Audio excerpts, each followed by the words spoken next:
If you were standing on a beach during just this massive howling hurricane, right? Right. And someone walked up to you completely seriously, handed you a label maker and a set of filing cabinets, and just said, I need you to organize this storm. Oh, man, you would look at them like they had completely lost their mind. I mean, it's an absurd request. Exactly.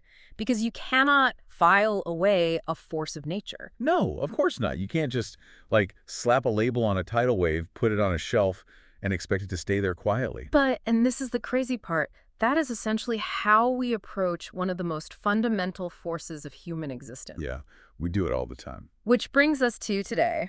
Welcome to this deep dive, where we are dissecting a fascinating philosophical essay called The Current of Desire, Aliveness Beyond the Cage. It's such a compelling read. It really is. And the mission for you listening right now is to examine the labels and those suffocating categories we've all been handed about what we want, and to explore the author's premise of rediscovering the raw, uncaged energy of aliveness itself. Yeah, and just to be clear for everyone, we are diving into the author's specific philosophical lens today. We're analyzing their arguments, rather than telling you how to live your life or prescribing a worldview. Right, exactly. Okay, let's unpack this.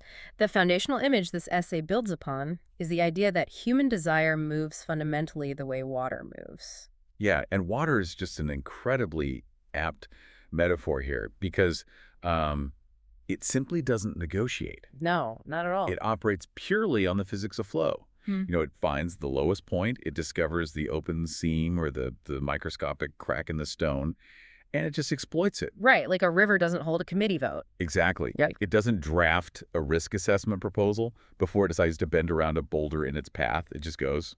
Or consider like the mechanics of a plant. A root doesn't file a request before reaching for a patch of nutrient-dense soil. Yeah, it just leans toward the light. Right. It leans toward the light or pushes into the earth because that is simply what aliveness does when there is nothing standing in its way. It's pre-verbal. It functions entirely beneath the level of human language. But, and this is where it gets tricky, this premise immediately clashes with the framework most of us operate within daily. Oh, totally. The essay heavily critiques our societal tendency to sort sexuality and desire into these highly rigid bins. Normal versus strange, masculine versus feminine, healthy versus broken. Right, and the central argument here is that these bins are constructed by administrators, and these administrators are fundamentally trying to manage a raw energy they're terrified of. Why do they need the bins, though? Like, what's the psychological payoff? Well, an administrator desires categories because a category allows you to make a binary yes or no decision without ever having to actually engage with the messy, living reality of the person standing right in front of you. Oh, wow. So it's like a distancing mechanism. Exactly. When you just ask, which shelf does this belong on, you don't have to look at the substance itself. But let me challenge that premise for a second, just to play devil's advocate. Sure, go for it. The author frames these categories as being born primarily out of fear and control, but aren't categories just like a neurological necessity? I mean, human brains are definitely prediction machines, yeah. Right. We rely on heuristics to make sense of a highly complex world. Well, We categorize everything from identifying predators to organizing grocery aisles. So is the essay maybe ignoring basic cognitive psychology by painting all categorization as this fear-based suppression tactic? that is a highly valid critique, actually. Mhm. The brain relies on heuristics to conserve energy, absolutely. But the distinction the author is trying to draw, I think, is between a heuristic used for basic understanding and a bin used for moral suppression. Oh, okay, I see. Like when you categorize a fruit at the grocery store, Yeah. you aren't placing a moral judgment on the apple for not being an orange, right? Right, you're just like, hey, that's an apple. Exactly. But when society categorizes human longing, the argument is that it applies this really rigid moral framework dictating what is permissible, which effectively severs the individual from their own internal compass. It's basically like trying to organize the ocean into Tupperware. Yes, that is exactly it. You become so hyper-focused on snapping all the little plastic lids on correctly that you completely lose sight of the water entirely. And you miss the power of the ocean in the process. But that leads to an obvious geometric problem, right? Like, if bins and Tupperware are bad and restrictive, does that mean desire should just run completely wild and destroy everything? Well, no. I Yeah. mean, if you just let the water flow wherever it wants without any boundaries, you end up with a flood that destroys the town. Total anarchy doesn't work. No, it doesn't seem like a sustainable or safe model for human psychology or society at all. Right. And this leads directly to the text's vital distinction between a cage and a container. This was my favorite part of the reading. The riverbank imagery clarifies this Yeah, perfectly. a riverbank isn't punishing the river. Exactly. It's the literal structure that stops the river from becoming a flood, that drowns everything. It gives it velocity and direction. Without the banks, the water just disperses and becomes like a stagnant swamp. So what's the difference between a cage and a container then in this framework? Well, cages are dropped from above. They're built from external rules, often written from fear or, written centuries ago by someone who never even met you. Right. Just dropped on your head. Exactly. But containers, and we're talking about things like ritual, steady rhythm, mutual consent, those grow outward from the thing being held. That reminds me of the detail in the text about good soil holding a root. Yes, that's a perfect example. Like a container provides resistance and direction. It holds the root firmly so it doesn't wash away, but it never, ever dictates to the root, stop growing now. It respects the organic shape of the aliveness inside it. And the mechanics of that are so vital to understand. A cage is static.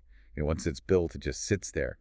But a container is dynamic. Which means it takes work. A lot of work. Yeah. It has to be constantly negotiated, maintained, and adjusted based on the flow of the water. So once you remove that top-down cage and you manage to find the healthy container, the riverbank, we kind of have to ask, what is the actual energy flowing through it?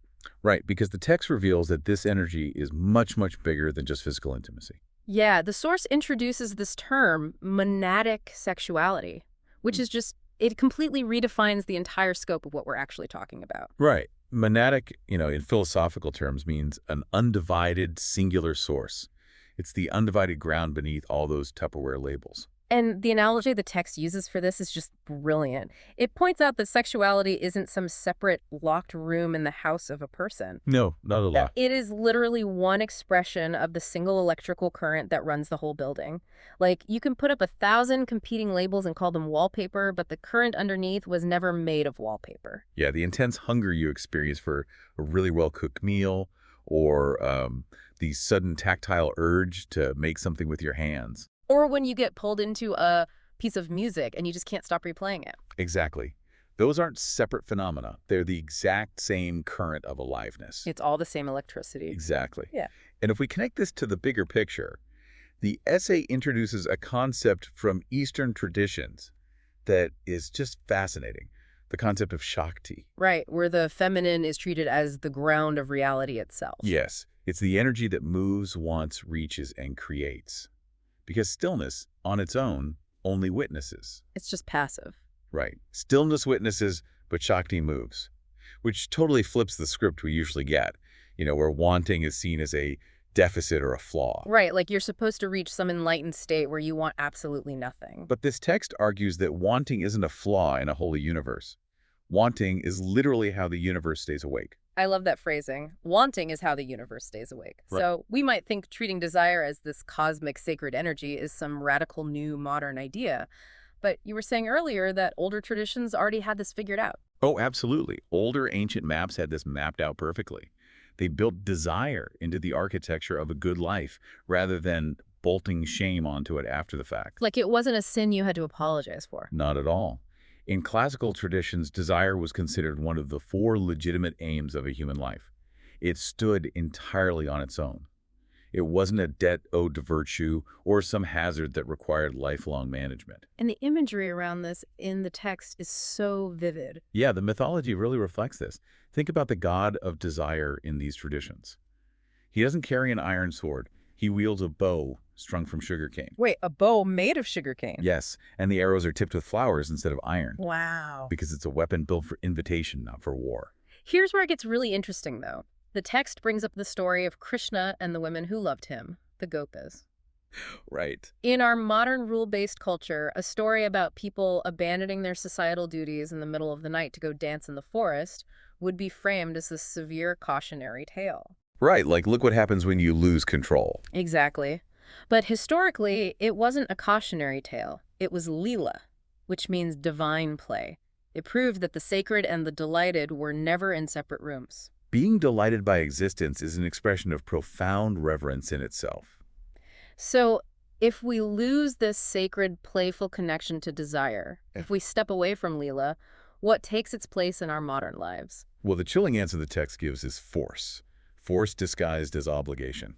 Right, and the text points out that force rarely looks like overt violence. No, more often than not, it looks like arithmetic. Arithmetic, just keeping score. What's fascinating here is how this arithmetic reduces us to chasing a finish line instead of actually following a feeling. You're just noting the number of days passed. Yeah, you're treating intimacy as an owed performance because saying no just costs too much emotionally or logistically. It's measuring instead of noticing. You show up as a service instead of a person. So what does this all mean? The most devastating quote from the text, for me, is when it says, this transactional behavior is just unpaid labor wearing aliveness's clothes. Oh man, that line hits hard. Unpaid labor wearing aliveness's clothes. It's so bleak. Because you can mentally justify it all day long. You can say, oh, this is just what a good partner does. But the body always knows the difference. Right. A body fundamentally knows the difference between genuine gravity and obligation, even when the mind gets incredibly skilled at ignoring the truth.